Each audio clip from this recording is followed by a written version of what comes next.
అందరికీ నమస్కారం. పోయిన భాగంలో మనం లలితా త్రిశతి నామాలలోని 38వ నామం యొక్క అర్థాన్ని తెలుసుకున్నాం. ఈ భాగంలో 39వ నామం యొక్క అర్థాన్ని తెలుసుకుందాం. అస్మద్గురు దివ్యచరణారవిందాభ్యాం నమో నమః. అశేషజనమోహినీం అరుణమాల్యభూషాంబరాం జపాకుసుమభాసురాం జపవిధౌ స్మరేదంబికాం. శివాయ గురవే నమః.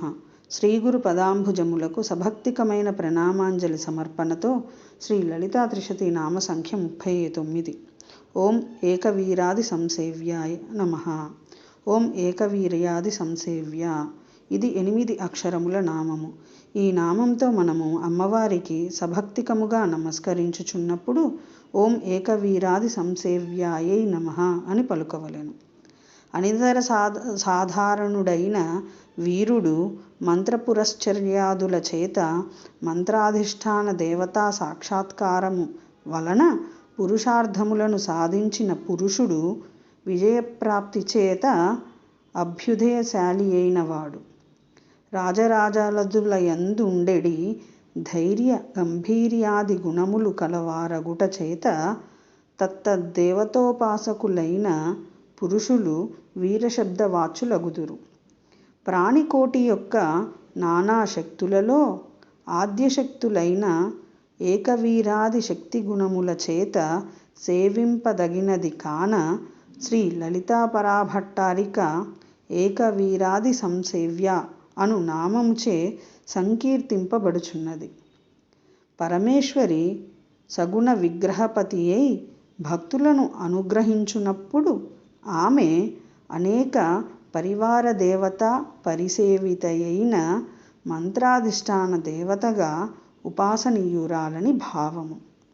అథవా ఏకవీర అనగా రేణుకాదేవి తదాది శక్తులైన శ్యామలాది ప్రముఖ శక్తులు ఉపాసనా సమయమున ఆ శక్తుల చేత శ్రీచక్రస్థితమైన ఆయా పీఠములయందుండి సేవింపబడుచు ఉపాసకుల మనోరథములు ఈడేర్చువారగునప్పుడుచున్నారు.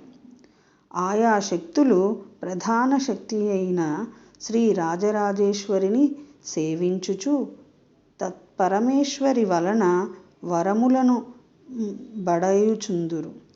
తత్పరాభట్టారిక పూజా పారాయణులకు ఆ శక్తులు తము ప్రసాదించదగు ఫలములను ఒసంగుచుందురు. కావున పరాభట్టారిక మహిమాతిశయమునే వర్ణింతము. పరమేశ్వరి వాచామగోచర అని భావము. ఈ నామమున వీరశబ్దము ప్రయుక్తమైనది.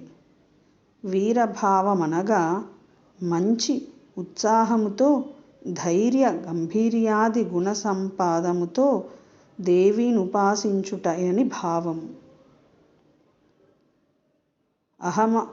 అహమహ ప్రళయకృత్వా ఇదమః ప్రతియోగినః పరాక్రమపరో భుంక్తే స్వాత్మానామ శివాపహం. ఇదం శబ్దార్థమైన ప్రపంచమునకు ప్రతియోగియగు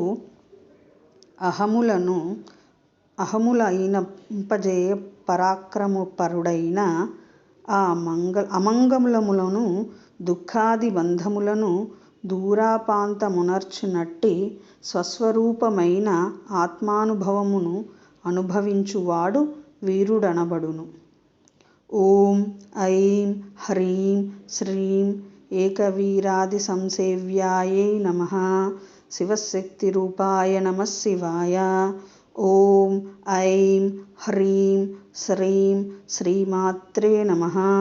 సర్వం శ్రీ సద్గురు దివ్యచరణారవిందార్పణమస్తు.